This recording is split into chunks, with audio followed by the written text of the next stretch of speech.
Halo sahabatku, selamat datang di channel Cerita Momo. Apa kabar kalian semua hari ini? Semoga selalu dalam keadaan sehat dan penuh semangat. Ya, tapi siap-siap, karena kali ini Momo akan mengajak kalian masuk ke dalam sebuah kisah yang bukan hanya menguji kesabaran, tapi juga membalikkan keadaan dalam sekejap mata. Ini adalah kisah tentang Raina, seorang istri yang setiap malam dipaksa tidur di antara tumpukan kardus dan tikus, direndahkan habis-habisan oleh mertuanya, Bu Mira, dengan kalimat kejam, "Kau pantas tidur di situ bersama tikus yang bau." Sementara suaminya, Dimas, hanya diam 1000 bahasa. Namun, semua penderitaan itu berakhir dalam satu malam, saat sebuah telepon dari Pak Surya membuka rahasia terbesar Raina dan mengubah nasib seluruh keluarga itu. Saksikan bagaimana air mata kesabaran berubah menjadi kekuatan yang menghancurkan kesombongan. Sebelum kita mulai, jangan lupa untuk like video ini, subscribe ke channel Cerita Momo, dan nyalakan lonceng notifikasi agar tidak ketinggalan kelanjutan kisah ini. Terakhir, komen di bawah, nama, asal kota, dan hadir. Ayo, kita mulai kisah pembalasan Raina sekarang juga. Dingin menusuk hingga ke tulang, bukan karena suhu udara yang turun drastis, melainkan karena kelembaban abadi yang menyelimuti setiap sudut ruangan sempit itu. Di bawah sorot rembulan tipis yang menyelinap dari celah-celah papan ventilasi yang berdebu, Raina meringkuk di atas kasur tipis yang terasa keras dan dingin. Alas tidurnya hanyalah tumpukan kain usang di atas 2 lembar kardus bekas yang ditemukannya di sudut ruangan.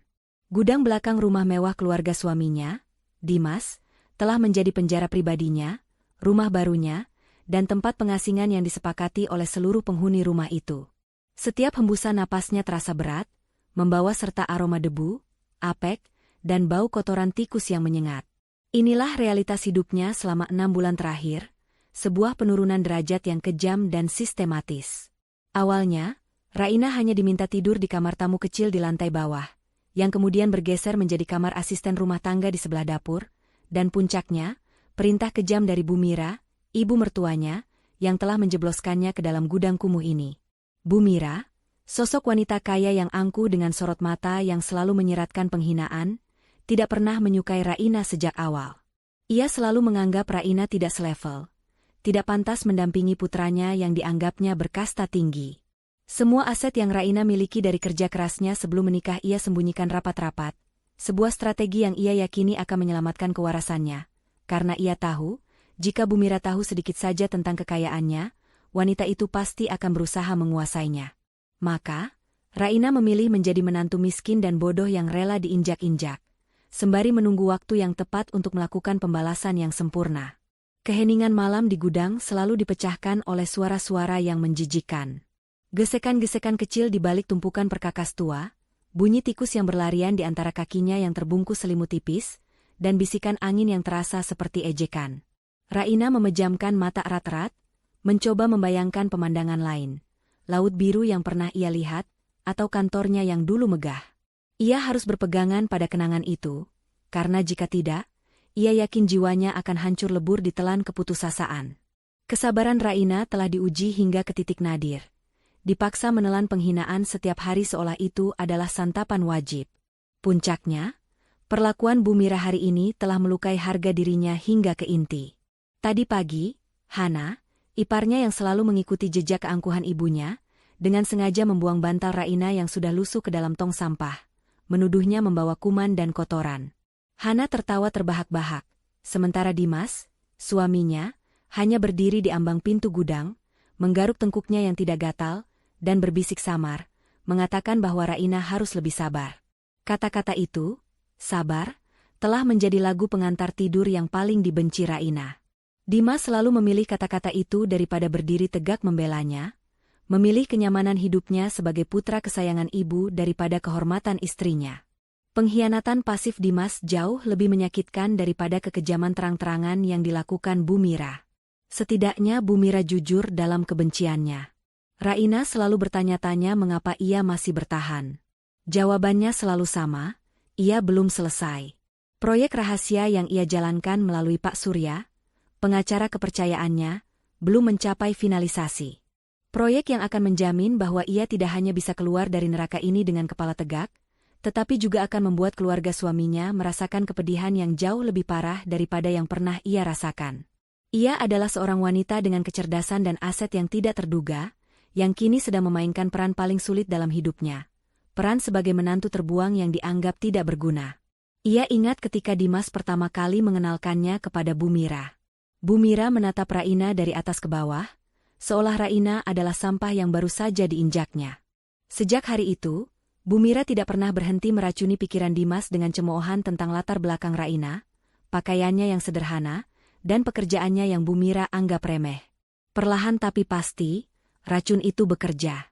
Dimas yang dulu hangat dan penuh janji, kini telah menjadi boneka yang penurut di tangan ibunya, mengorbankan Raina demi kedamaian dan warisan yang ia dambakan. Ketika Bu Mira memerintahkan Raina tidur di gudang, Dimas hanya mengatakan, "Lebih baik di sini, sayang, daripada kamu harus mendengar omelan ibu setiap malam." Bagi Dimas, gudang adalah solusi. Bagi Raina, gudang adalah batu nisan bagi pernikahan mereka. Malam itu, rasa dingin bercampur dengan rasa sakit di ulu hati. Raina tidak bisa tidur. Ia bangkit, mencari ponsel murahnya yang selalu ia sembunyikan di balik lipatan baju kotornya. Ponsel itu adalah satu-satunya jembatan penghubung antara Raina si menantu terbuang, dengan Raina si pemilik aset dan CEO rahasia. Ia mengecek pesan dari Pak Surya, yang selalu ia hapus segera setelah dibaca. Kabar terakhir adalah proses pemindahan hak milik atas rumah yang kini ditempati Bu Mira, sedang memasuki tahap akhir. Sebuah senyum tipis, senyum yang tidak pernah dilihat Bu Mira dan Dimas, tersungging di bibir Raina.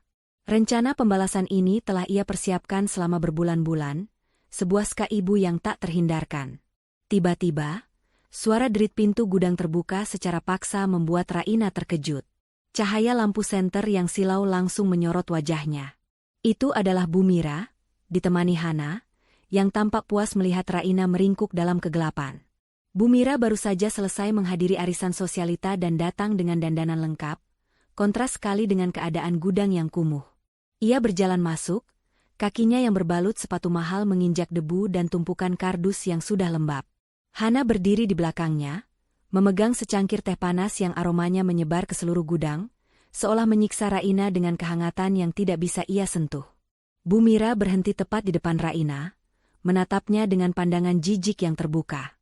Ekspresinya tidak menunjukkan sedikitpun rasa kasihan, hanya kemenangan dan superioritas.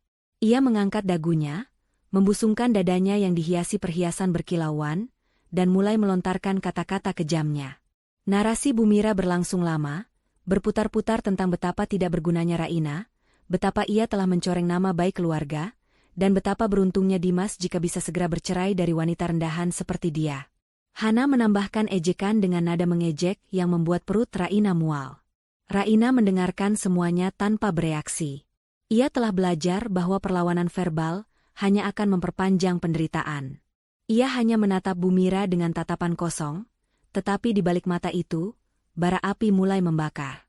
Ia membiarkan kata-kata itu menari-nari di udara, tahu bahwa sebentar lagi, kata-kata itu akan menjadi bumerang yang menghantam balik Bu Mira dengan kekuatan 1000 kali lipat. Puncaknya tiba ketika Bu Mira, mungkin karena kesal tidak mendapatkan reaksi yang diinginkannya, mendekatkan wajahnya yang bermakeup tebal kepada Raina. Ia menyeringai, suara tawanya yang sinis bergema di ruangan sempit itu, disertai bunyi gesekan tikus yang seolah ikut menertawakan penderitaan Raina. "Kau pantas tidur di situ bersama tikus yang bau." Bu Mira meludah, suaranya dipenuhi kebencian yang murni. "Hana bilang kamu membawa bau kemiskinan, dan lihat, kamu memang selevel dengan mereka. Tikus-tikus ini adalah teman-temanmu yang paling setia, Raina. Mereka sama bau dan menjijikannya dengan dirimu. Mengerti?" Bu Mira kemudian mengambil teh dari tangan Hana, menyesapnya dengan anggun, dan menuangkan sisa teh panas itu ke lantai tepat di samping kasur kardus Raina. Panas teh itu memercik di tangan Raina, tetapi ia tidak berteriak. Ia hanya diam, membiarkan sakit fisik itu menyatu dengan sakit hatinya. Hana dan Bu Mira tertawa sekali lagi, puas dengan penderitaan yang mereka ciptakan, lalu berbalik meninggalkan gudang, membanting pintu dengan keras. Kegelapan kembali menyelimuti Raina. Ia perlahan mengusap tangannya yang memerah karena percikan teh. Kata-kata Bu Mira, "Kau pantas tidur di situ bersama tikus yang bau." terus berputar di benaknya. Di titik inilah, kesabaran Raina yang telah menipis selama berbulan-bulan, akhirnya habis. Tekadnya mengeras menjadi baja. Ia tidak lagi melihat gudang itu sebagai penjara, tetapi sebagai tempat kelahirannya kembali. Tempat di mana ia membiarkan dirinya direndahkan, hanya untuk membuat kejutan pembalasannya jauh lebih besar. Ia bersumpah dalam hati, bahwa Bu Mira dan seluruh keluarga Dimas akan membayar mahal untuk setiap malam yang ia habiskan di antara kardus dan tikus ini. Mereka akan merindukan saat-saat di mana Raina, si menantu miskin, masih ada di rumah mereka, karena sebentar lagi, status mereka akan bertukar posisi, dan Bu Mira lah yang akan tidur di tempat yang jauh lebih buruk. Raina perlahan meraih ponselnya lagi, jemarinya yang dingin gemetar, bukan karena takut, tetapi karena adrenalin yang memompa harapan dan rencana. Ia tahu, jam-jam penyiksaan terakhirnya telah tiba. Malam itu, di tengah kegelapan, bau apek, dan suara tikus yang berdansa, Raina tidak lagi menangisi nasibnya. Ia tersenyum tipis, merencanakan kehancuran. Ia menunggu.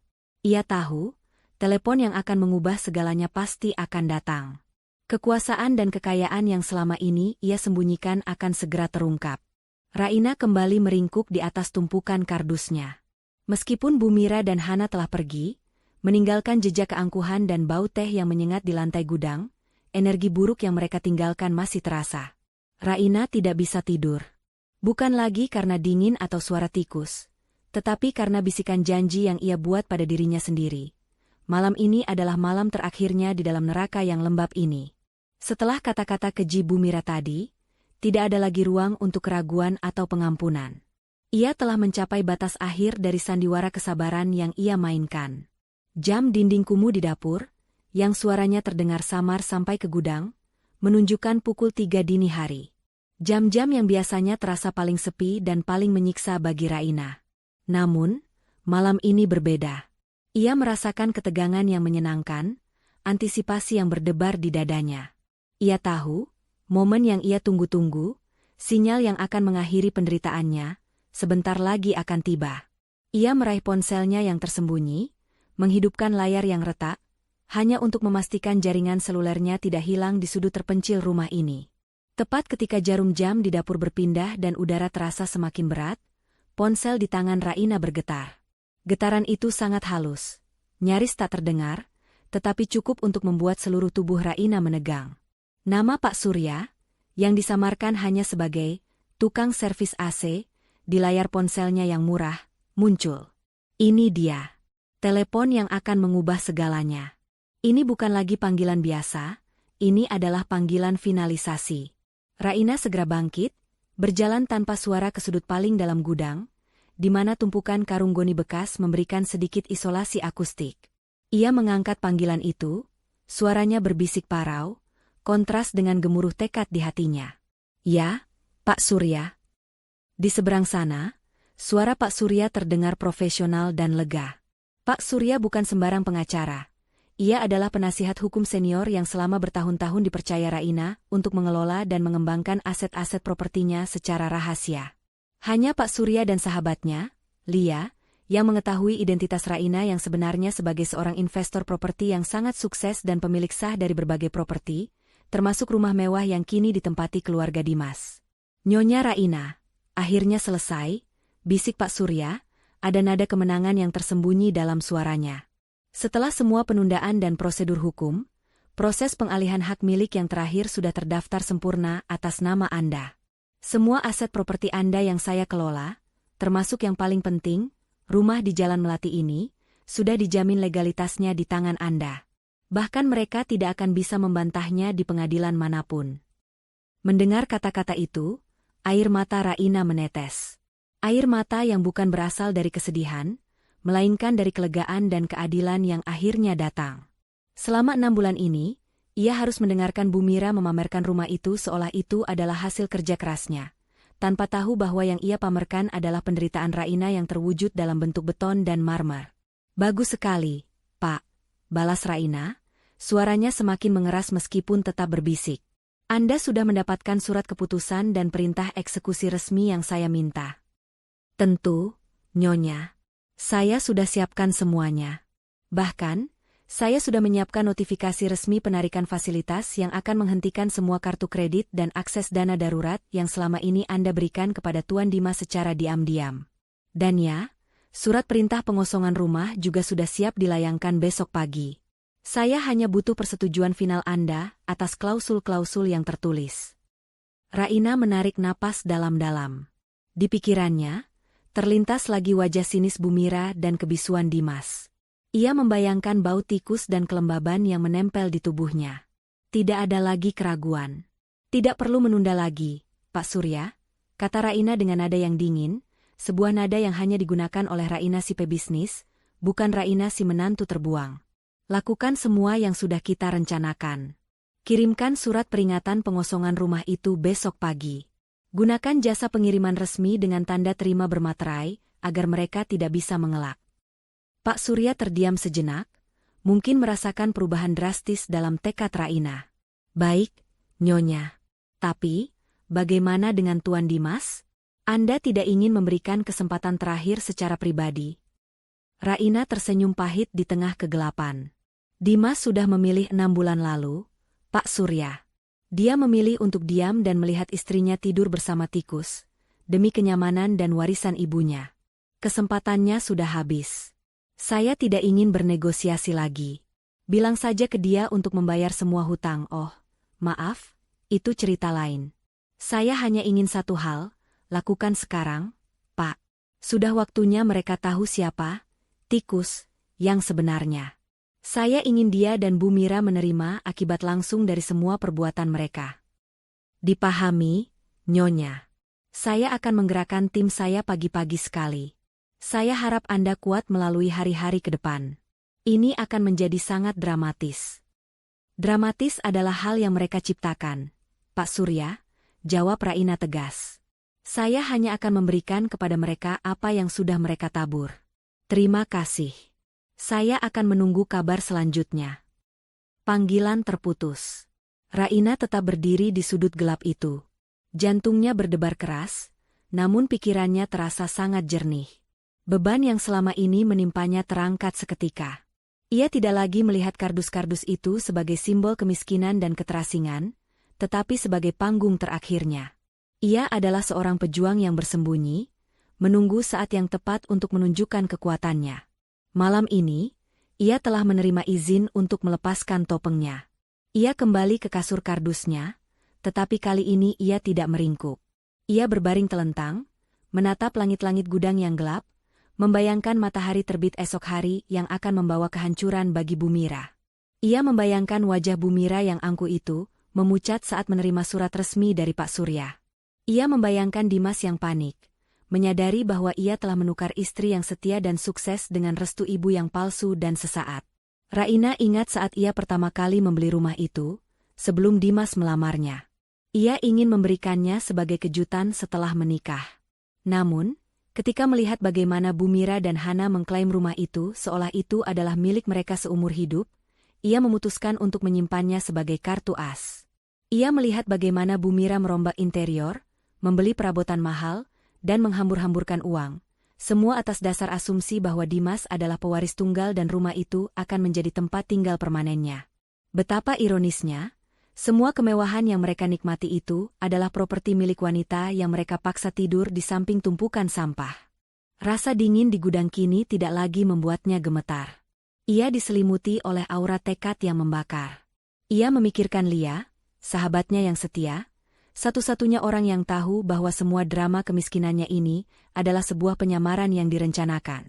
Lia seringkali memohon agar Raina segera mengakhiri sandiwara ini, takut Raina akan jatuh sakit atau kehilangan dirinya sendiri dalam prosesnya. Tapi Raina selalu bersikeras. Ia ingin pembalasan yang tuntas, yang tidak menyisakan ruang bagi Bumira untuk bangkit lagi. Ia teringat dengan jelas cemoohan terakhir Bumira, "Kau pantas tidur di situ bersama tikus yang bau." Kalimat itu kini menjadi mantra pemberi semangat, pengingat bahwa penderitaannya bukanlah sia-sia, melainkan harga yang harus ia bayar untuk sebuah keadilan yang menyeluruh. Ia telah memberikan kesempatan kepada Dimas dan keluarganya untuk memperlakukannya dengan hormat, tetapi mereka gagal. Kegagalan mereka kini akan berbuah kehancuran total. Raina menutup matanya.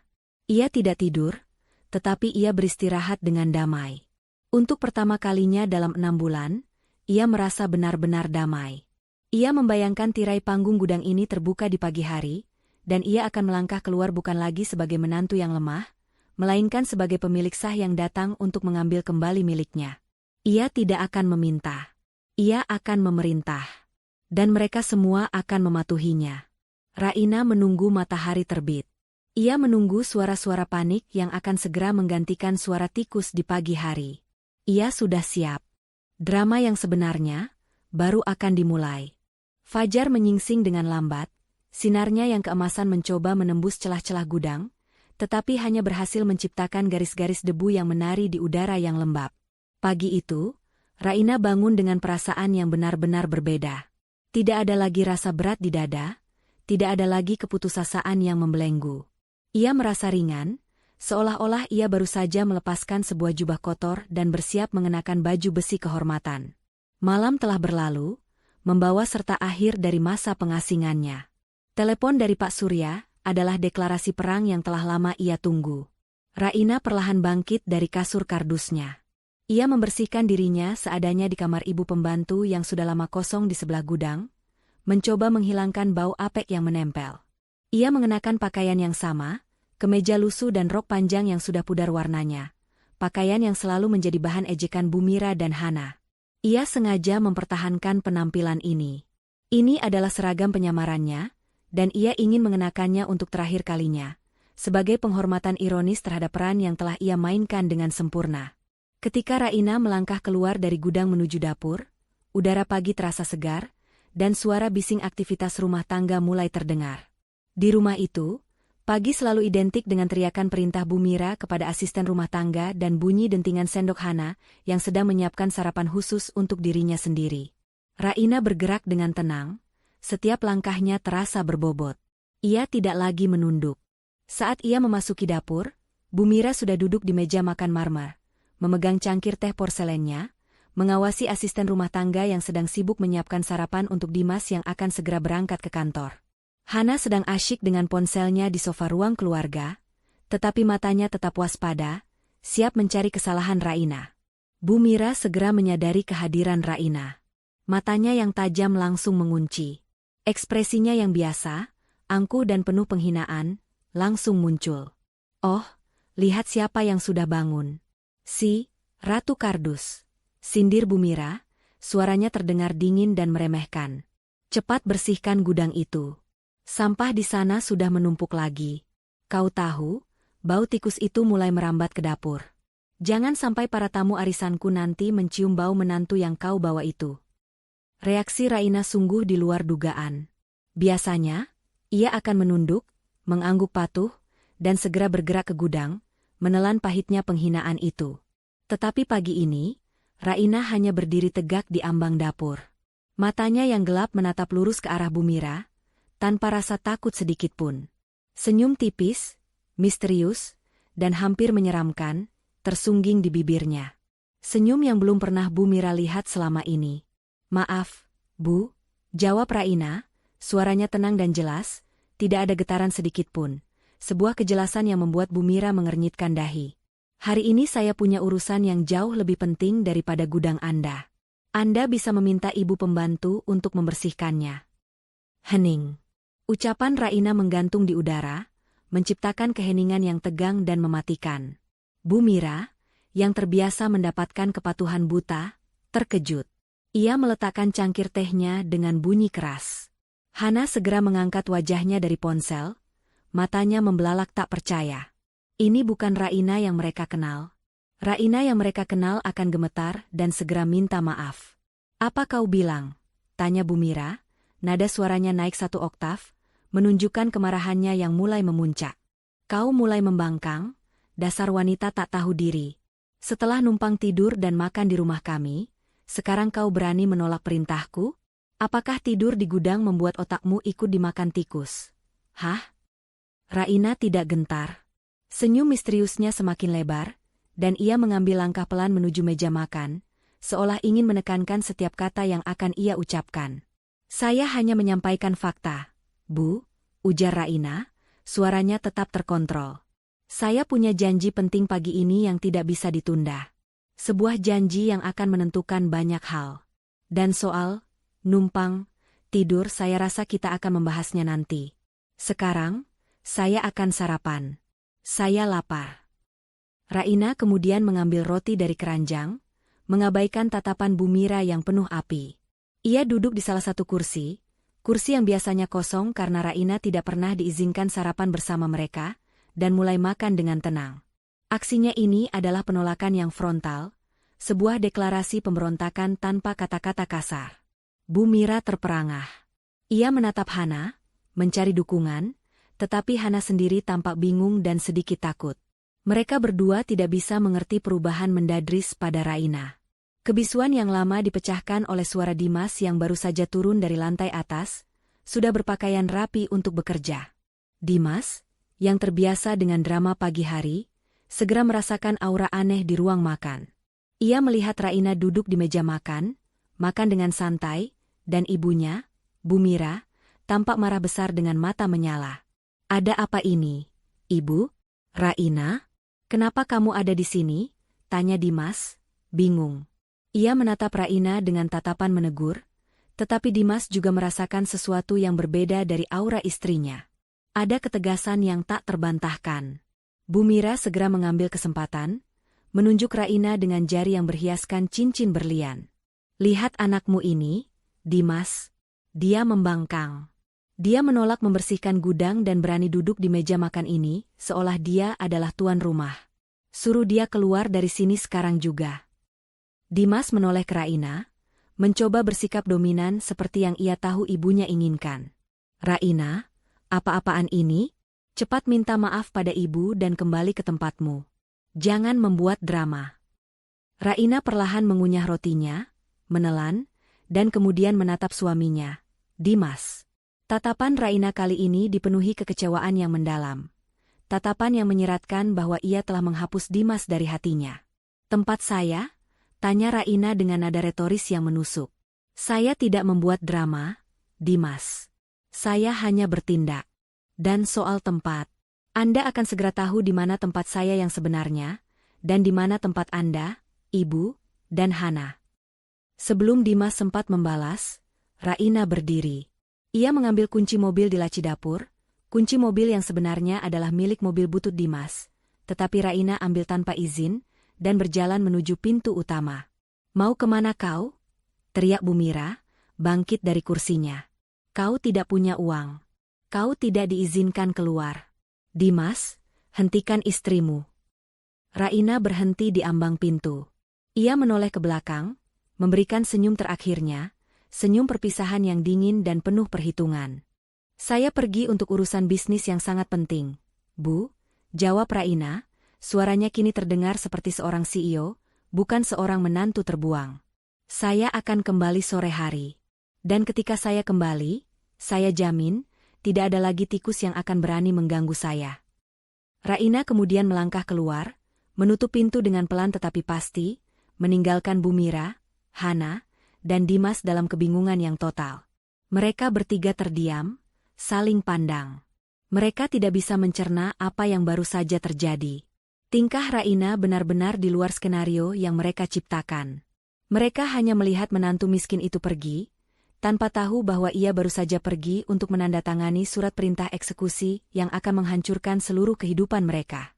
Bu Mira, dengan amarah yang membara, segera menoleh ke Dimas. "Apa yang terjadi dengannya, Dimas? Siapa yang dia temui? Urusan bisnis apa yang dia bicarakan? Cepat cari tahu. Jangan sampai wanita miskin itu membuat masalah yang memalukan." Dimas, yang sama bingungnya, hanya bisa meraih ponselnya, mencoba menelepon Raina, tetapi teleponnya hanya berdering tanpa jawaban. Raina sudah memutuskan kontak secara total, dan sandiwara telah berakhir. Perjalanan menuju pertemuan dengan Pak Surya sudah dimulai, dan di dalamnya, ia sudah tidak lagi membawa nama istri Dimas. Raina melajukan mobil butut Dimas, yang bahkan nyaris tak layak jalan, di jalanan ibu kota yang padat. Kehadiran mobil itu, sebuah simbol kecil dari status Dimas yang sebenarnya tak seberapa, terasa ironis. Raina, yang memiliki koleksi mobil mewah yang terparkir aman di properti pribadinya yang lain, kini harus mengemudikan kendaraan usang ini untuk pertemuan paling penting dalam hidupnya. Namun, ia menikmatinya. Ini adalah bagian terakhir dari penyamarannya, momen terakhir ia harus berlagak sebagai wanita miskin yang tak berdaya. Tujuan Raina adalah sebuah gedung perkantoran megah di pusat bisnis kota, markas dari kantor hukum ternama milik Pak Surya. Tempat itu adalah kebalikan total dari gudang yang ditinggalinya semalam. Disinilah identitas asli Raina sebagai seorang investor properti berdarah dingin dan sukses akan ditegaskan kembali. Perjalanan itu memberinya waktu untuk menenangkan diri dan memperkuat mentalnya. Senyum misterius dari bab 3 kini telah berubah menjadi ekspresi profesional yang dingin dan penuh perhitungan. Sesampainya di lobi gedung, Raina segera disambut oleh Lia, sahabat setianya, yang sudah menunggu dengan cemas. Lia, yang selalu menjadi support sistem Raina, segera memeluknya. Namun, Lia menyadari ada yang berbeda pada Raina. Kelegaan dan ketenangan terpancar dari matanya. "Raina, syukurlah kamu datang," bisik Lia, suaranya dipenuhi kekhawatiran yang bercampur dengan kegembiraan. "Aku lihat pakaianmu masih sama. Apa Bu Mira menyiksamu lagi semalam?" Raina membalas pelukan Lia sebentar, lalu melepaskannya dengan senyum yang meyakinkan. "Jangan khawatir, Lia. Pakaian ini adalah seragam perpisahan. Dan ya, Bu Mira memberikan pidato perpisahan yang sangat berkesan. Dia bilang aku pantas tidur bersama tikus. Tapi tidak apa-apa. Telepon dari Pak Surya tadi malam adalah yang kubutuhkan. Hari ini, kita mengakhiri drama ini."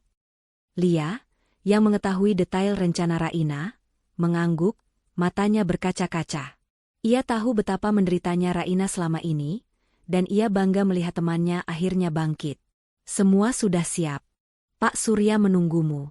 Ruangan rapat di lantai atas sudah diamankan." Mereka berdua naik ke lantai eksekutif. Ketika Raina melangkah masuk ke ruang rapat yang mewah dan berpendingin udara, seolah-olah ia kembali ke lingkungan aslinya. Di tengah meja, Pak Surya berdiri, mengenakan setelan jas mahal, dikelilingi oleh tumpukan berkas dan dokumen penting yang menjadi bukti kekuatan Raina. "Nyonya Raina," sapa Pak Surya dengan hormat yang mendalam, sebuah penghormatan yang hilang dari hidup Raina selama berbulan-bulan. "Senang melihat Anda dalam keadaan sehat. Meskipun saya akui, melihat Anda berpakaian seperti ini di kantor saya, sedikit aneh."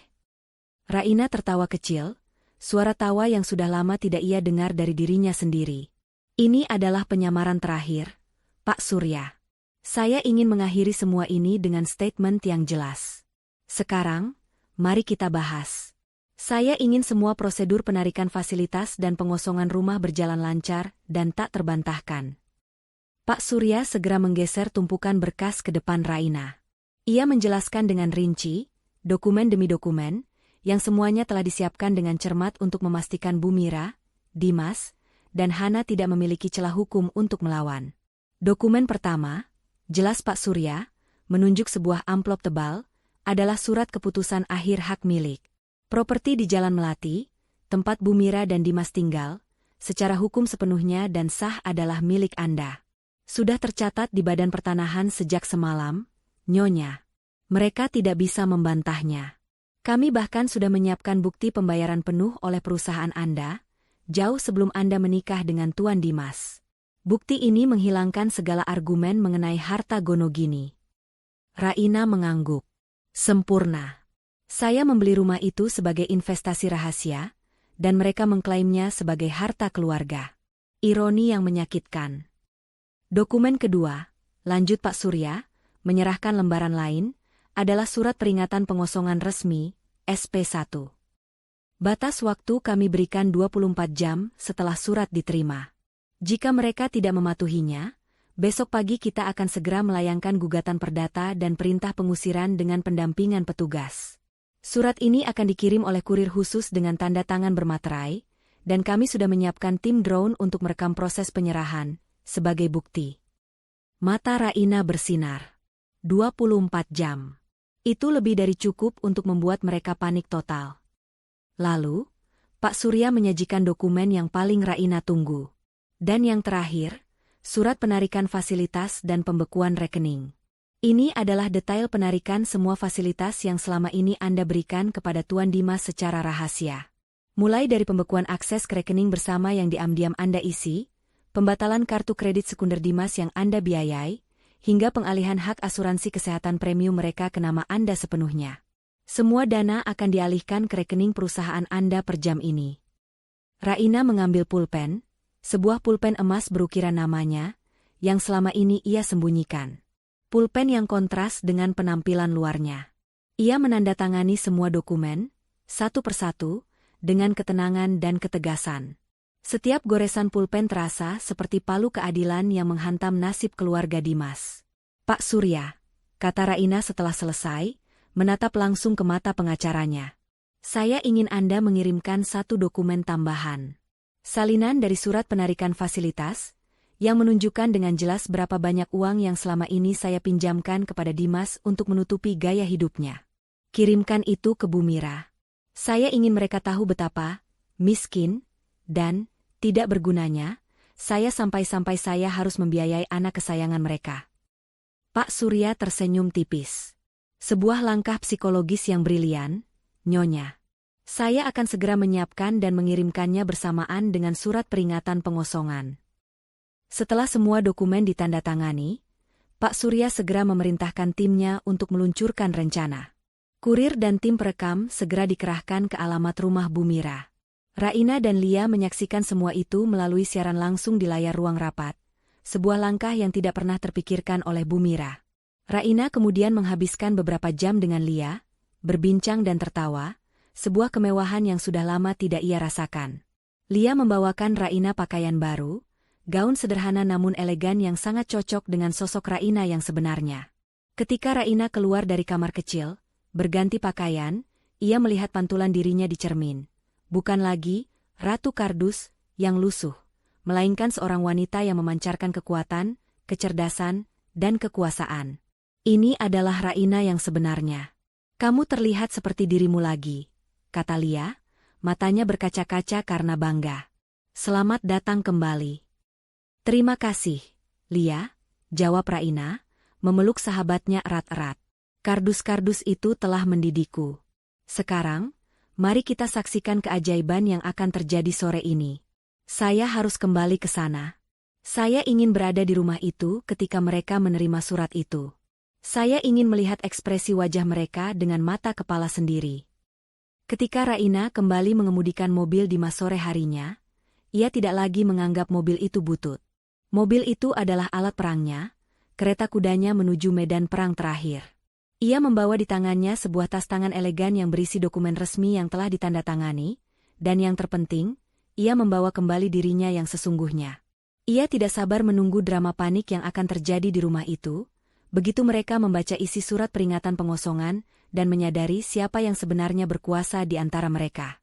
Sore itu, suasana di rumah mewah keluarga Dimas terasa jauh lebih berat daripada pagi hari. Keceriaan yang biasa ada, terutama yang dipancarkan oleh Bu Mira saat ia menikmati kopi sorenya, telah lenyap. Bu Mira dan Hana duduk di sofa ruang tamu dengan wajah tegang, sesekali melirik pintu utama, menunggu kepulangan Raina yang anehnya menjadi pusat kekhawatiran mereka.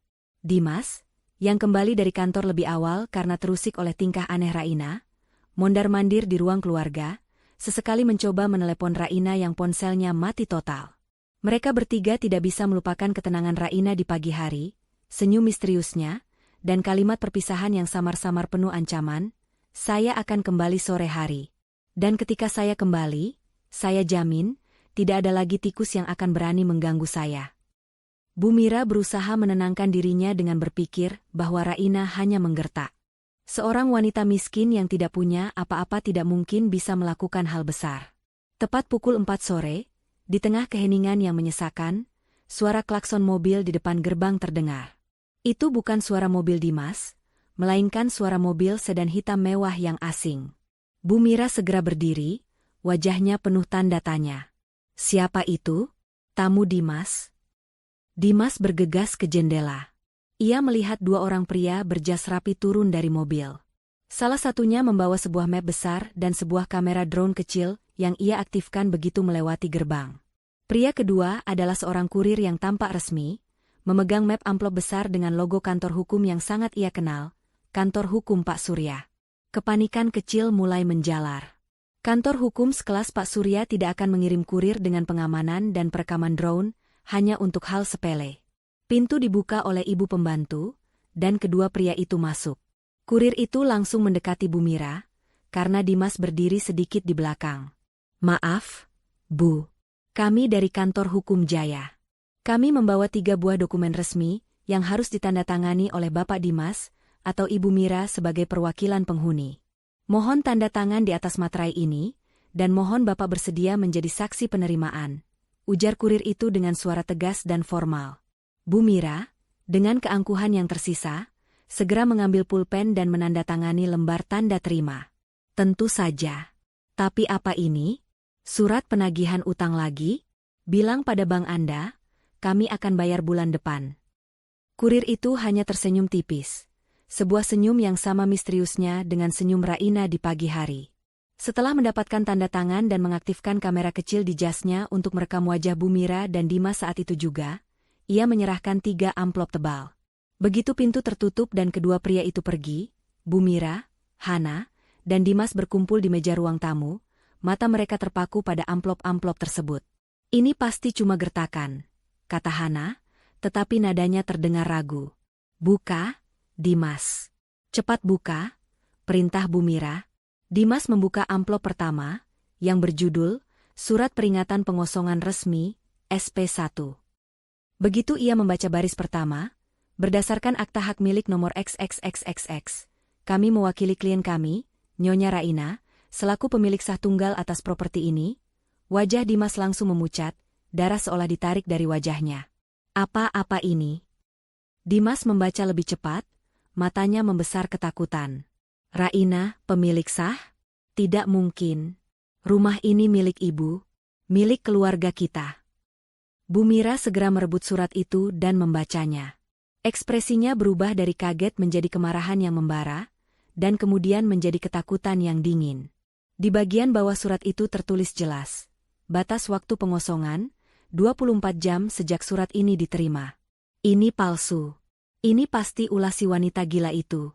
Dia pasti menyewa pengacara murahan untuk menakut-nakuti kita," teriak Bu Mira, meremas surat itu hingga kertasnya berkerut. "Dia tidak punya uang sepeser pun. Dia tidur di gudang." "Tapi, Ibu, ini dari kantor hukum Pak Surya. Mereka bukan kantor murahan." Dimas berbisik, suaranya gemetar. Ia tahu betul reputasi kantor hukum itu. Hana, yang kini sama paniknya, membuka amplop kedua, yang ditujukan kepadanya. Judulnya, Pemberitahuan Pembekuan dan Penarikan Jaminan Asuransi. Hana membaca bahwa seluruh premi asuransi kesehatan premium yang ia nikmati, yang selama ini ia yakini dibayar oleh Dimas dan Bu Mira, telah dihentikan, dan haknya dialihkan ke nama Raina. "Tidak. Ini tidak bisa. Dimas, asuransiku. Aku tidak bisa kehilangan asuransiku," jerit Hana histeris.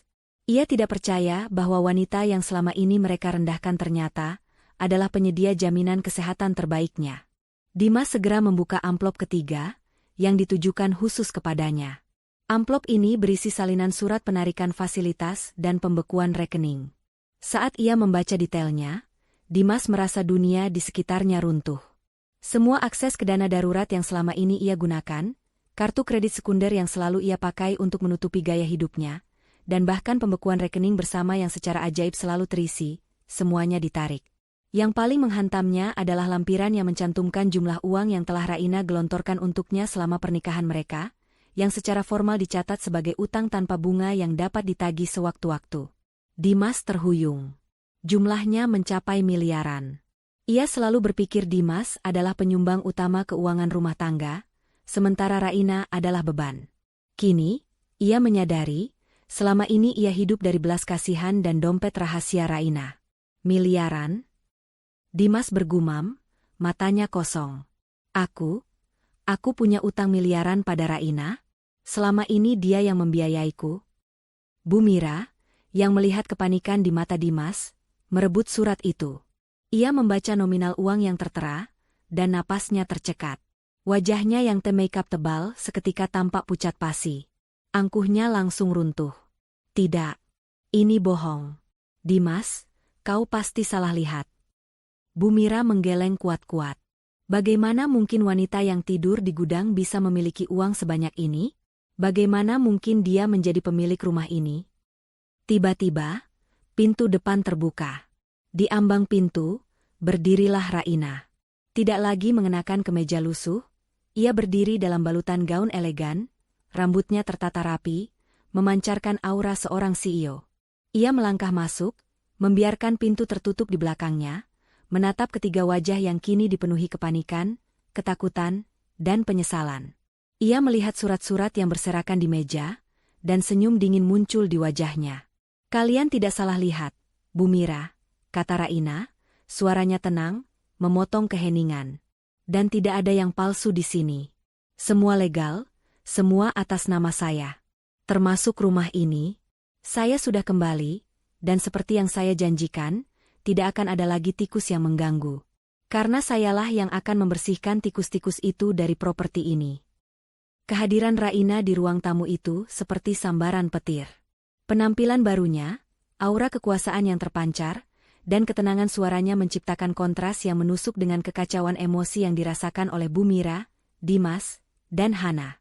Mereka bertiga menatap Raina seolah-olah melihat hantu, seorang yang telah mereka kubur dalam gudang debu kini berdiri tegak sebagai ratu yang menuntut tahtanya kembali. Bu Mira adalah orang pertama yang pulih dari keterkejutannya, meskipun hanya untuk menyalurkan amarahnya yang membara. Ia bangkit, wajahnya merah padam. Rasa malu dan pengkhianatan yang ia rasakan jauh lebih besar daripada rasa takutnya. Dasar jalang licik. Apa maksudmu datang dengan pakaian badut ini dan mengklaim rumahku? Teriak Bu Mira, suaranya melengking. Ia bergerak maju, seolah ingin mencakar Raina. Kau pikir kami sebodoh itu? Surat-surat palsu ini tidak akan membuatmu menjadi pemilik rumah ini. Kau adalah menantu yang tidak berguna, yang kami biarkan hidup di sini, dan sekarang kau berani membuat drama.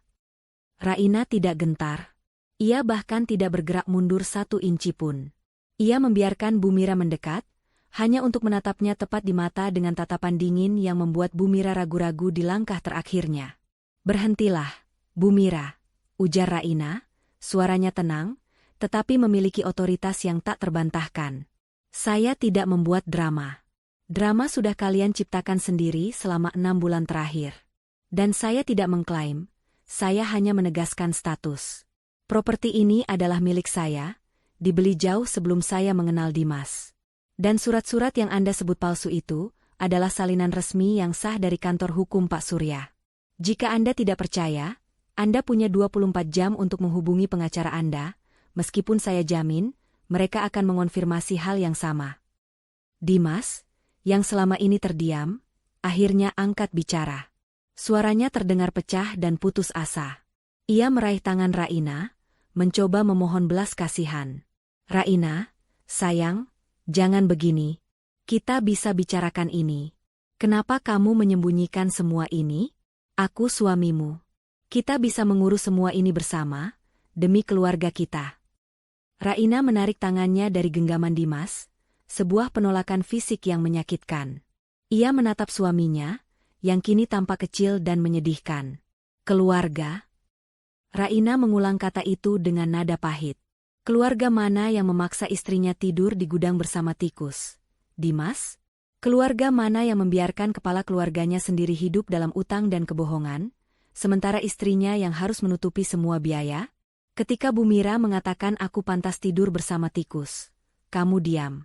Ketika Hana membuang bantal kesayanganku, kamu diam. Dimas, kamu bukan suamiku. Kamu adalah boneka yang memilih kenyamanan Ibu MU di atas harga diriku. Dan kini, keluarga, yang kamu sebut itu akan membayar harga atas pilihanmu. Hana, yang kini menyadari bahwa asuransi kesehatannya telah dicabut, mendekat dengan panik. Tapi Raina, aku iparmu. Kami tidak tahu. Kami hanya bercanda. Tolong, jangan cabut asuransiku. Aku tidak bisa sakit tanpa itu. Raina mengalihkan pandangannya dari Dimas ke Hana. Bercanda? Penderitaan fisik dan psikis yang kalian berikan itu bukan candaan, Hana. Dan soal asuransi, Saya hanya menarik fasilitas yang saya berikan. Jika Anda dan Ibu serta Dimas mampu membayarnya sendiri, silakan. Bukankah selama ini kalian yang menganggap diri kalian kaya dan berkuasa? Konfrontasi memuncak. Bu Mira, yang harga dirinya terluka parah, tiba-tiba melihat kunci mobil Dimas yang diletakkan Raina di meja. Ia menyambar kunci itu, lalu mengambil kunci rumah di laci terdekat. Aku tidak percaya. Ini pasti semua bohong. Bu Mira meraung, kembali ke mode angkuhnya. Rumah ini adalah warisan suamiku. Aku tidak akan pergi. Kau yang akan kuseret kembali ke gudangmu. Dimas, panggil polisi. Katakan wanita gila ini penyusup. Raina tersenyum. Senyum itu tidak lagi misterius, melainkan penuh kemenangan. Ia membuka tas tangannya yang elegan dan mengeluarkan sebuah kunci perak mengkilap, yang jauh lebih besar dan tampak lebih baru daripada kunci rumah yang dipegang Bu Mira. Kunci itu adalah kunci rumah yang sebenarnya. Sebuah kunci master yang memungkinkan Raina membuka dan mengunci seluruh sistem keamanan rumah tersebut, sebuah sistem yang Bu Mira bahkan tidak tahu bahwa itu ada. Silakan, Bu Mira, tantang Raina. Panggil polisi. Saya akan menunggu. Tapi sebelum itu, saya ingin memberitahu Anda satu hal lagi. Kalian semua panik dengan surat pengosongan, tapi kalian melupakan satu hal penting. Kalian melupakan mengapa saya tidur di gudang. Meskipun rumah ini, isinya, dan bahkan asuransi kalian, semuanya adalah milik saya. Raina berjalan menuju laci di dapur, laci yang selalu digunakan Bu Mira untuk menyimpan kunci rumah. Ia mengeluarkan satu set kunci utama rumah yang disamarkan sebagai kunci gudang, lalu mengembalikannya ke tempat semula. Ia mengambil kembali kunci perak miliknya. Raina berdiri di tengah ruang tamu, di bawah lampu kristal yang mahal, yang lagi-lagi dibayar dari uangnya sendiri. Ia mengangkat kunci perak itu, membiarkan cahaya memantul darinya. Saya tidur di gudang karena saya ingin kalian menikmati kemewahan yang fana ini hingga ke titik maksimal, kata Raina. Suaranya kini melunak, membuatnya terdengar lebih menakutkan. Saya ingin kalian merasa aman, berkuasa, dan sombong. Dan ketika kalian mencapai puncaknya, saya akan menunjukkan kepada kalian bahwa kemewahan itu hanyalah pinjaman, sewa, yang sewaktu-waktu bisa saya tarik kembali. Saya tidak tidur dengan tikus, Bu Mira. Saya tidur dengan sebuah rahasia bahwa saya adalah pemilik segala-galanya di rumah ini. Raina kemudian melemparkan kunci yang dipegang Bu Mira ke lantai. Kunci itu berdentang keras di marmer. Anda tidak lagi berhak memegang kunci itu. 24 jam sudah berjalan. Besok pagi, saya akan datang dengan Pak Surya dan petugas. Saya tidak akan meminta kalian pergi. Saya akan mengusir kalian dari properti saya sendiri. Bu Mira terhuyung mundur, matanya dipenuhi teror. Ia akhirnya menyadari kengerian situasi ini. Raina bukanlah menantu yang miskin. Raina adalah tikus yang bersembunyi di balik dinding, yang kini keluar sebagai singa. Setelah Raina menyelesaikan deklarasinya yang menohok, ia berbalik dan berjalan keluar dari ruang tamu, meninggalkan 3 orang yang kini dilanda kepanikan absolut. Ia tidak lagi menoleh, meninggalkan mereka tenggelam dalam kehancuran psikologis yang ia ciptakan. Suara pintu depan tertutup pelan, namun efeknya bagi Bu Mira, Dimas, dan Hana bagaikan ledakan bom. Bu Mira adalah yang pertama bereaksi, tetapi bukan dengan amarah seperti biasa, melainkan dengan ketakutan histeris. Ia meraih Dimas yang masih berdiri mematung, pandangannya kosong menatap lantai marmer. Dimas, sadar, wanita itu tidak mungkin serius. Itu semua trik. Cepat telepon pengacara kita. Cepat hubungi rekan-rekanmu yang berkuasa. Katakan pada mereka bahwa menantu kurang ajar itu sedang mencoba merampas rumah kita. Teriak Bu Mira, mengguncang tubuh putranya. Dimas, yang terkejut dari lamunannya, mulai bergerak. Namun, ia tidak segera menghubungi pengacara. Ia mencoba menelepon kenalan-kenalannya di dunia perbankan dan asuransi. Hasilnya nihil. Setiap panggilan yang ia buat hanya mengonfirmasi isi surat-surat yang kini berserakan di lantai. Rekening sekundernya telah dibekukan. Dana daruratnya lenyap. Asuransi Hana dan ibu telah dicabut.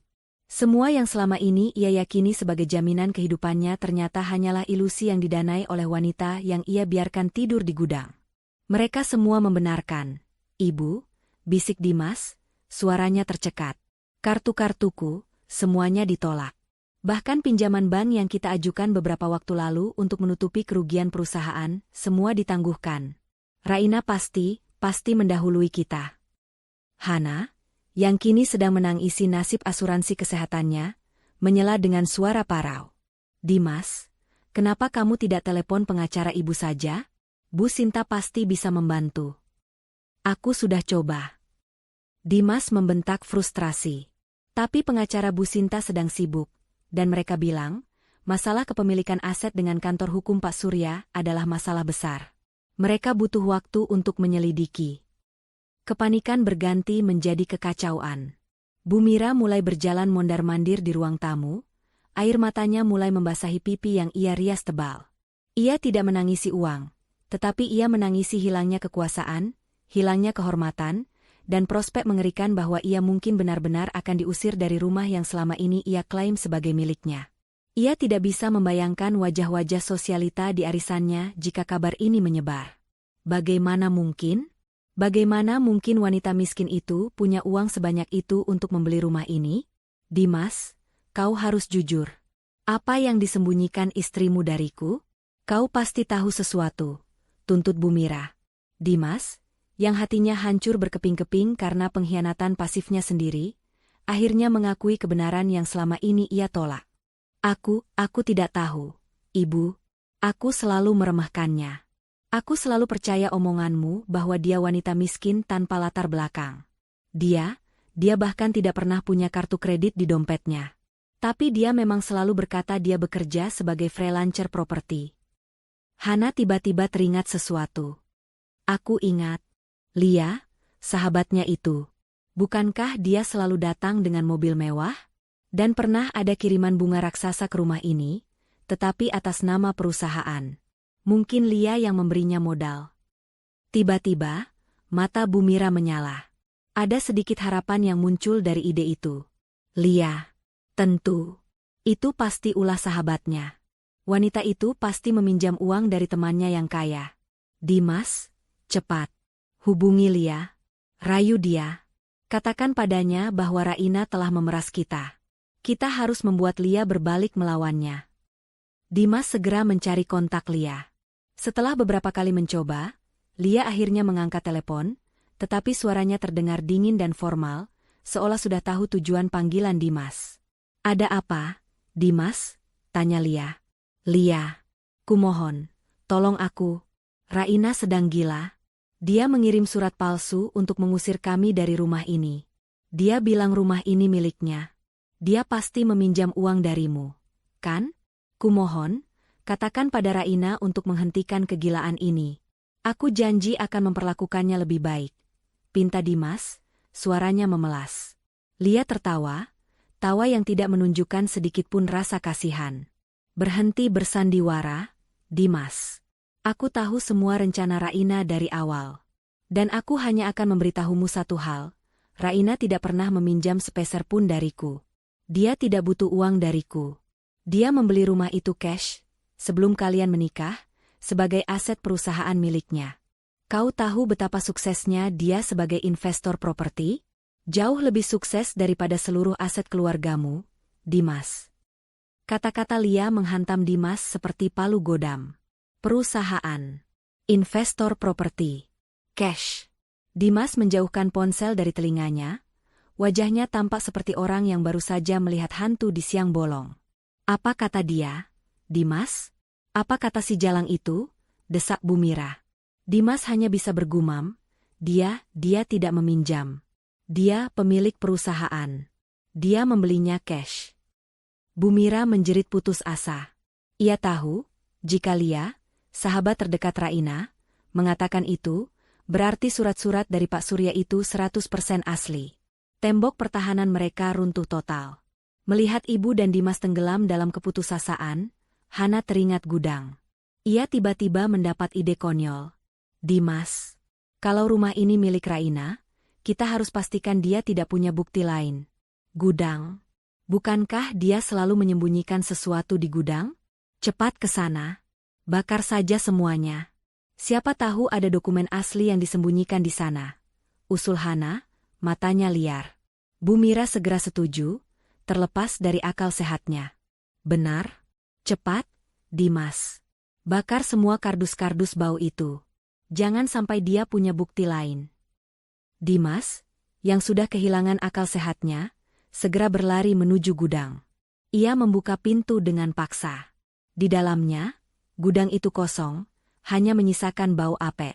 Raina telah membersihkan barang-barangnya, hanya menyisakan beberapa kardus bekas yang isinya hanya sampah dan debu. Dimas merobek salah satu kardus dengan brutal, mencari-cari, tetapi tidak menemukan apapun yang berharga. Ia akhirnya kembali dengan tangan hampa, wajahnya kotor dan berlumuran air mata frustrasi. Malam menjelang. 24 jam batas waktu pengosongan semakin dekat. Mereka bertiga duduk dalam kegelapan ruang tamu, lampu dibiarkan mati karena Bu Mira terlalu panik untuk memikirkannya. Mereka tahu, besok pagi, kehancuran yang sesungguhnya akan tiba.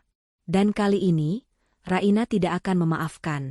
Kegelapan telah menelan rumah mewah itu sepenuhnya, dan malam itu terasa lebih dingin, lebih mencekam daripada malam-malam sebelumnya.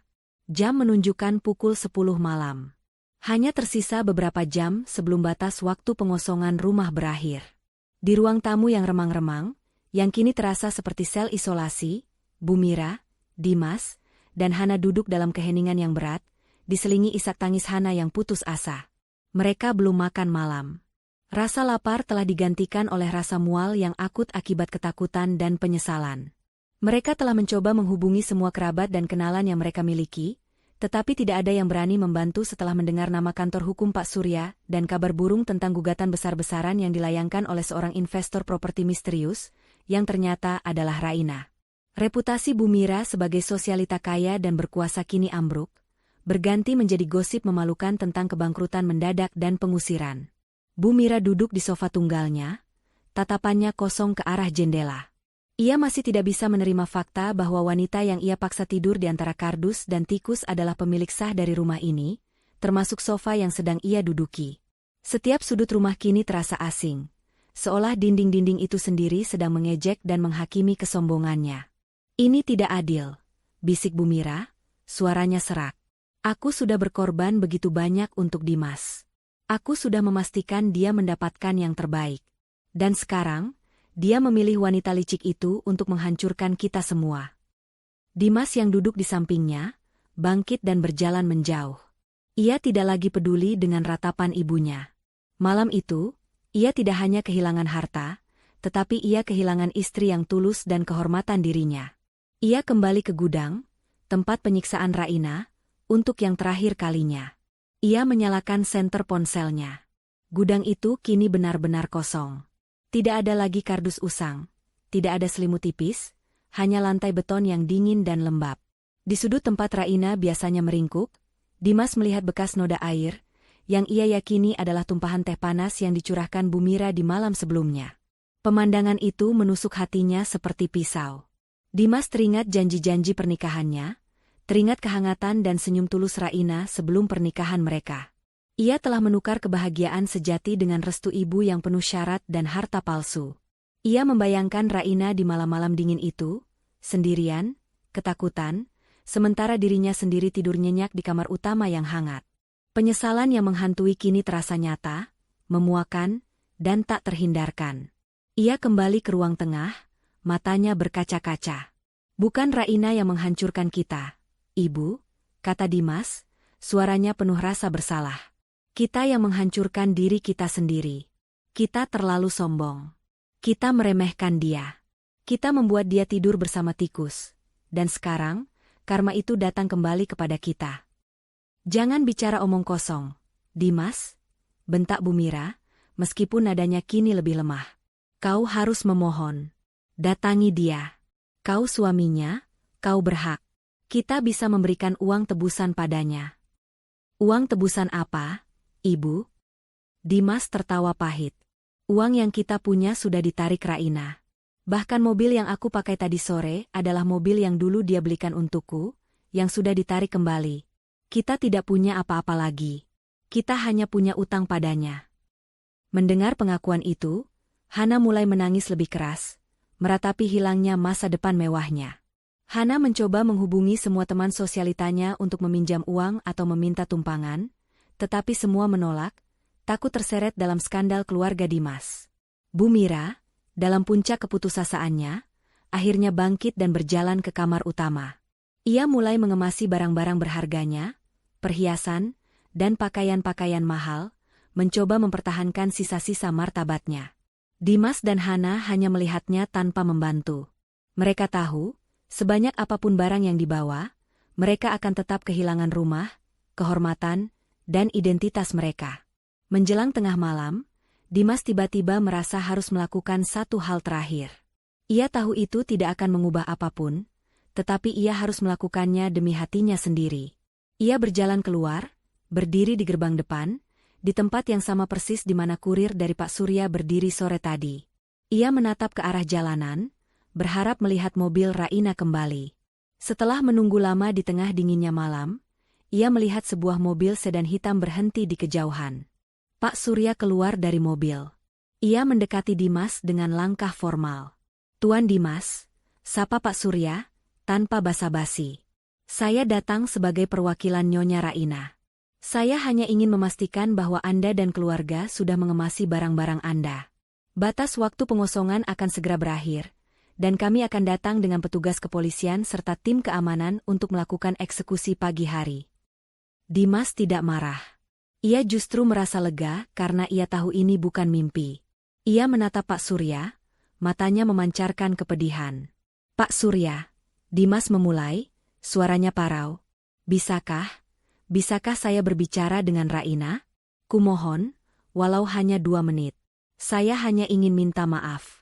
Saya ingin dia tahu, saya menyesalinya. Saya menyesal telah membiarkan ibu memperlakukannya seperti itu. Saya menyesal telah membiarkannya tidur di gudang." Pak Surya menatap Dimas dengan tatapan simpati yang dingin, tatapan seorang profesional yang sudah sering melihat kehancuran. "Maaf, Tuan Dimas. Nyonya Raina tidak ingin berkomunikasi lagi. Dia hanya ingin keadilan. Dan keadilan itu adalah, setelah Anda dan keluarga keluar dari properti miliknya, dia akan melanjutkan dengan gugatan cerai dan penagihan utang Anda. Dia bilang, semua sudah terlalu terlambat.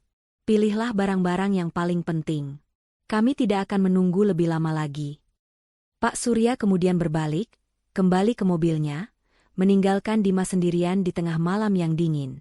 Dimas berdiri di sana, di ambang kehancuran total. Ia kembali ke dalam rumah, menemukan Bu Mira dan Hana sedang bertengkar tentang siapa yang harus membawa perabotan mana. Ia hanya melihat mereka sebagai 2 orang asing yang egois dan buta. Dimas memutuskan untuk mengemasi satu-satunya hal yang benar-benar ia miliki, yang tidak bisa diambil oleh Raina. Pakaian kerjanya, sebuah laptop tua, dan cincin pernikahannya. Ia tahu, ketika matahari terbit, ia akan meninggalkan rumah ini, meninggalkan kehidupan lamanya, dan memulai babak baru sebagai seorang pria yang bangkrut dan ditinggalkan. Malam terakhir mereka di rumah mewah itu dihabiskan dalam air mata, amarah, dan penyesalan yang terlambat datang. Sebuah penyesalan yang akan menjadi teman abadi mereka setelah ini. Matahari pagi menyapa dengan sinarnya yang terik. Namun bagi penghuni rumah mewah di Jalan Melati, pagi itu terasa seperti kiamat yang tertunda. Jam tangan Dimas menunjukkan pukul 8 pagi, melewati batas waktu 24 jam yang ditetapkan dalam surat peringatan pengosongan. Di ruang tamu yang masih gelap dan berantakan, Bu Mira, Dimas, dan Hana duduk di antara tumpukan koper dan tas yang hanya berisi barang-barang pribadi yang paling berharga. Mereka tidak tidur semalaman. Rasa takut telah mengalahkan kelelahan fisik. Bu Mira, dengan sisa-sisa keangkuhan yang rapuh, masih mencoba untuk meyakinkan dirinya bahwa semua ini adalah mimpi buruk. Ia berpikir, bahkan setelah batas waktu berlalu, Raina mungkin tidak tega atau tidak berani melanjutkan niatnya. Ia mengintip keluar jendela, berharap hanya melihat mobil Dimas yang diparkir, bukan mobil asing. Namun, harapan itu hancur berkeping-keping. Tepat pukul 8.30 pagi, suara deru beberapa mobil besar terdengar di luar gerbang. 3 mobil van hitam berukuran besar berhenti di depan rumah, diikuti oleh 2 mobil sedan mewah. Di belakang mobil-mobil itu, terlihat 2 motor besar petugas kepolisian yang datang untuk mengawal proses eksekusi. Dimas, yang melihat pemandangan itu dari jendela dapur, bergidik. Mereka datang, Ibu. Raina benar-benar melakukannya. Ada polisi dan tim keamanan. Bisiknya, suaranya dipenuhi rasa ngeri. Bu Mira segera berlari ke pintu, mengintip melalui celah. Di sana, di depan gerbang, ia melihat sosok yang paling ia benci dan paling ia takuti. Raina, berdiri tegak di samping Pak Surya, pengacara yang mengenakan setelan jas biru tua yang tampak mahal dan berwibawa. Raina tidak lagi mengenakan gaun elegan dari sore kemarin. Ia kini memakai setelan bisnis power suit berwarna gelap, dengan rambut diikat rapi, memancarkan aura seorang CEO yang datang untuk menyelesaikan urusan bisnisnya. Raina dan Pak Surya berjalan melewati gerbang tanpa ragu, diikuti oleh belasan petugas keamanan berseragam yang membawa peralatan angkut. Bu Mira yang melihat pasukannya diserbu, dengan cepat mencoba mengunci diri di dalam. Dimas, kunci pintunya, kunci semua jendela. Kita tidak akan keluar, teriak Bu Mira, suaranya histeris. Terlambat. Ketika Bu Mira mencoba mengunci pintu utama, ibu pembantu yang sudah lama merasa kasihan pada Raina dan takut pada Bu Mira, membuka kunci pintu dari dalam. Ia segera melarikan diri ke halaman belakang, meninggalkan majikannya menghadapi nasibnya sendiri. Pintu terbuka. Pak Surya melangkah masuk lebih dulu, diikuti oleh 2 petugas kepolisian yang berdiri di ambang pintu, dan beberapa petugas keamanan yang bersiap. Raina masuk terakhir, berdiri di tengah ruang tamu, di bawah lampu kristal yang mahal itu, tempat ia menghabiskan malam-malam tanpa tidur hanya untuk merencanakan momen ini. Bu Mira menatap Raina dengan tatapan penuh kebencian. Amarahnya kembali membara, mengalahkan rasa takutnya. Kau tidak punya hati, Raina. Kau tidak punya hati nurani. Kau merusak keluarga ini. Kau tidak bisa melakukan ini. Bu Mira berteriak, berjalan maju, mencoba menerjang Raina. Namun, Pak Surya segera maju, menghalangi Bu Mira dengan sikap tegas namun hormat. Nyonya Mira, mohon tenang. Kami bertindak berdasarkan hukum. Ini adalah perintah pengosongan resmi. Kami sudah memberikan Anda waktu 24 jam untuk mengemas barang-barang. Polisi di sini untuk memastikan proses ini berjalan damai dan tanpa perlawanan. Jika Anda menolak, kami terpaksa menggunakan kekerasan sesuai hukum. Bu Mira menoleh ke polisi, memohon. Pak polisi, ini adalah perampokan. Wanita ini adalah menantuku. Dia mencoba merampas warisan suamiku. Salah satu petugas polisi melangkah maju, memegang sebuah surat di tangannya. Maaf, Bu. Kami telah memverifikasi semua dokumen. Bukti kepemilikan sah atas properti ini memang atas nama Nyonya Raina, jauh sebelum pernikahan Anda. Ini adalah masalah perdata, dan kami di sini untuk menegakkan putusan pengadilan. Mohon kooperatif. Mendengar kata-kata petugas itu, seluruh kekuatan Bu Mira lenyap. Wajahnya yang te-makeup tampak layu, matanya kosong. Ia menoleh ke arah Dimas yang hanya berdiri di sudut ruangan, tertunduk malu, tidak mampu menatap mata ibunya maupun Raina. Hana di belakang Bu Mira mulai menangis tersedu-sedu, meratapi koper-koper mahal yang kini harus ia bawa pergi. Raina, yang menyaksikan semua ini, akhirnya berbicara. Saya sudah memberikan kalian waktu berjam-jam. Saya sudah memohon kepada Dimas untuk membela saya ketika saya membutuhkan. Tapi dia memilih untuk diam. Sekarang, saya tidak lagi meminta. Saya memerintah. Kalian semua keluar dari rumah saya sekarang. Perintah itu adalah sinyal bagi tim keamanan. Mereka segera mulai bergerak. Barang-barang yang sudah dikemas Dimas dan Hana segera diangkat dan dimasukkan ke dalam van. Bu Mira hanya bisa menyaksikan. Ia mencoba mempertahankan beberapa perabotan mewah, menjerit bahwa itu adalah barang miliknya yang dibeli dari uangnya sendiri. Tetapi Pak Surya menunjukkan daftar rinci yang menyatakan bahwa semua perabotan mewah yang ada di rumah dibeli melalui rekening perusahaan Raina, rekening yang selama ini Bu Mira yakini adalah rekening Dimas. Bu Mira ambruk di sofa. Ia menolak bergerak. Aku tidak akan pergi. Aku akan mati di sini, teriaknya putus asa. Raina berjalan mendekat, berdiri di depan Bu Mira yang kini tampak begitu menyedihkan. Raina tidak lagi merasa puas, hanya ada rasa kosong. Pembalasan telah datang, tetapi rasanya pahit. Anda tidak akan mati di sini, Bu Mira, kata Raina dengan suara yang dingin dan datar. Anda akan pergi dan hidup. Anda akan hidup dalam penyesalan, hidup tanpa kehormatan dan tanpa uang. Anda akan tahu bagaimana rasanya direndahkan, karena Anda akan melihat saya, wanita yang Anda hina, bahagia dan sukses, sementara Anda harus memulai dari nol. Dan itu, Bu Mira, adalah pembalasan yang jauh lebih menyakitkan daripada kematian. Dua petugas keamanan dengan hati-hati mengangkat Bu Mira yang lemas dan menuntunnya keluar dari rumah. Bu Mira meronta, ia menjerit nama Dimas dan Hana, tetapi Dimas dan Hana sudah berada di luar, sibuk mengatur barang-barang mereka, terlalu tenggelam dalam kesedihan mereka sendiri untuk membantu ibunya. Di luar gerbang, para tetangga mulai berkumpul, terkejut melihat proses pengosongan besar-besaran ini. Mereka berbisik-bisik, menyaksikan Bu Mira yang tadinya sombong kini diusir dari rumahnya sendiri, di depan umum, oleh wanita yang selalu ia katakan tidak berguna. Momen ini adalah kehancuran total martabat Bu Mira. Setelah Bu Mira, Dimas, dan Hana berada di luar gerbang bersama barang-barang mereka, Pak Surya mengunci pintu, menyerahkan kunci master kepada Raina. Raina melangkah masuk kembali ke dalam rumah yang kini terasa sunyi. Ia berjalan melewati ruang tamu, ke dapur, dan akhirnya ke gudang belakang. Ia membuka pintu gudang. Gudang itu kosong, bersih, diterangi cahaya matahari pagi. Ia berdiri di sana, di tempat ia tidur bersama tikus, dan menghirup udara yang kini terasa bersih. Ia telah menutup babak hidupnya yang penuh penderitaan. Di luar, Dimas sempat menoleh ke belakang, melihat Raina berdiri di ambang pintu gudang. Di mata Raina, tidak ada amarah lagi, hanya kelegaan. Dimas tahu, ini adalah perpisahan yang abadi. Ia berbalik, menuntun ibunya yang menangis dan Hana yang histeris, pergi dari Jalan Melati. Mereka pergi bukan hanya tanpa rumah, tetapi juga tanpa masa depan, hanya menyisakan utang dan penyesalan. Setelah proses pengosongan yang dramatis, ketenangan yang mendalam menyelimuti rumah di Jalan Melati. Raina menghabiskan sisa hari itu dengan Lia, sahabatnya, membersihkan sisa-sisa energi negatif yang ditinggalkan oleh Bu Mira dan keluarganya. Mereka tidak melakukan perayaan mewah, melainkan menikmati kedamaian dan ketenangan yang telah lama hilang. Kunci master rumah itu kini terasa dingin dan nyaman di genggaman Raina, bukan lagi beban yang harus disembunyikan. Beberapa minggu berlalu dengan cepat. Raina telah secara resmi mengajukan gugatan cerai terhadap Dimas.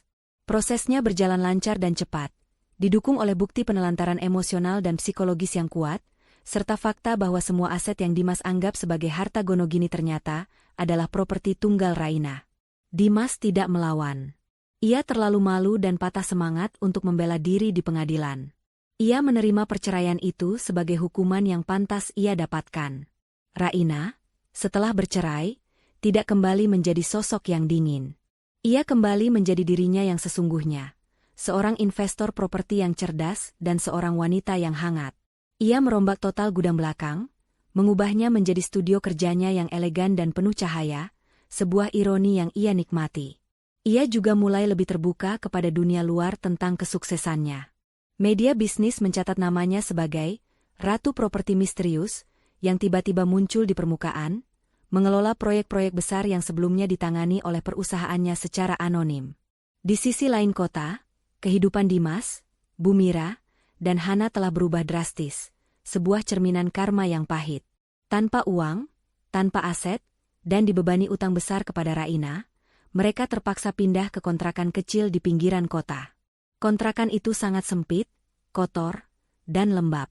Ironisnya, karena minimnya kebersihan dan tata letak bangunan yang buruk, kamar yang ditempati Bu Mira dan Dimas benar-benar dikelilingi oleh tumpukan barang bekas dan sering menjadi sarang tikus. Bu Mira, yang dulunya bangga dengan perhiasan dan pesta sosialita, kini hanya bisa duduk di dalam rumah kumuh itu, mengenakan daster lusuh. Ia berusaha mempertahankan harga dirinya dengan menceritakan kisah-kisah kejayaan masa lalunya kepada tetangga barunya, tetapi mereka hanya melihatnya sebagai wanita tua yang cerewet dan menyedihkan. Ibu yang dulu sombong itu kini harus menghadapi ejekan dan kesulitan finansial. Penyesalan terbesarnya bukanlah kehilangan uang, tetapi kenyataan bahwa ia kini benar-benar harus tidur di tempat yang jauh lebih kotor dari gudang yang ia paksa Raina tinggali, bersama dengan tikus sungguhan yang berlarian. Kalimat kejamnya sendiri, "Kau pantas tidur di situ bersama tikus yang bau," kini menjadi kutukan yang mengikatnya. Dimas, yang terpaksa bekerja keras dari bawah, sering merasa malu. Ia mencoba menelepon Raina beberapa kali, bukan untuk meminta uang, tetapi untuk menyampaikan penyesalan dan permintaan maaf yang tulus. Namun, Raina tidak pernah menjawab. Ia tahu, maaf yang tulus tidak akan pernah bisa menghapus penderitaan yang ia biarkan terjadi selama 6 bulan. Pada suatu sore yang cerah, Raina mengadakan pesta kecil di rumahnya, bukan untuk merayakan kekalahan mereka, tetapi untuk merayakan awal barunya dan menandatangani kerjasama besar dengan klien internasional. Di tengah pesta, Lia bertanya kepada Raina tentang Dimas dan keluarganya.